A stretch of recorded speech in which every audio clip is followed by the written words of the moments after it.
जोंहा जोंनि आसाम स्टेटनि मानगोनां chief minister doctor Himanta Biswa शर्माया जोंनि बेहाय क'क्राझाराव फार्स्ट प्रथम माबायाव फैगोन बियाबाव आरो बे बिथांखौ लोगो हमनो एबा बिथांनि बे हाबाफारियाव जोंनि गासै 70टा बुथनिफ्राय 10,000निबो गोबां जोंनि खाथ'खथा एबा समाजा फैगोन आरो बेहाय लोगोसे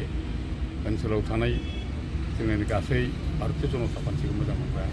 रायजो राजा बिथांमोनखौबो जोङो लोब लोब हांख्रायहरदों धोरोम बोरों हारि बासियाजासे गासै जाथे फैनानै बेहाय हेफाजाब होफैयो बेहाय जोंनि चिफ मिनिस्टारजों लोगोसे आसामनि केबिनेट मन्त्रि अशोक सिंघाल बिथां फैगोन आरो जोंनि प्रदेश माने स्टेट मिनिस्टार आफादगिरि दिलीप शइकिया बिथाङाबो फैगोन आरो लोगोसे गोबां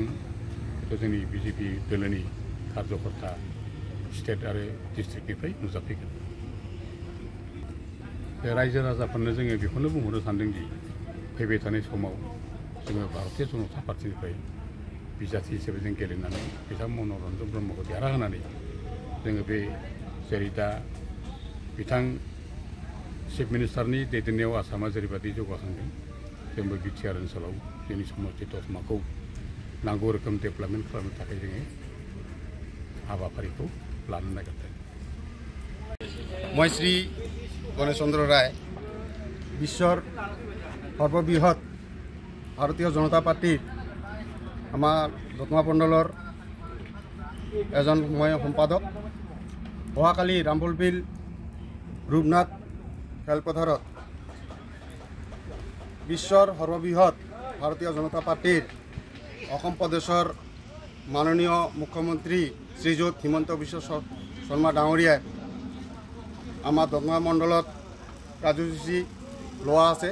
সেই হিসাবে অহাকালি ঠিক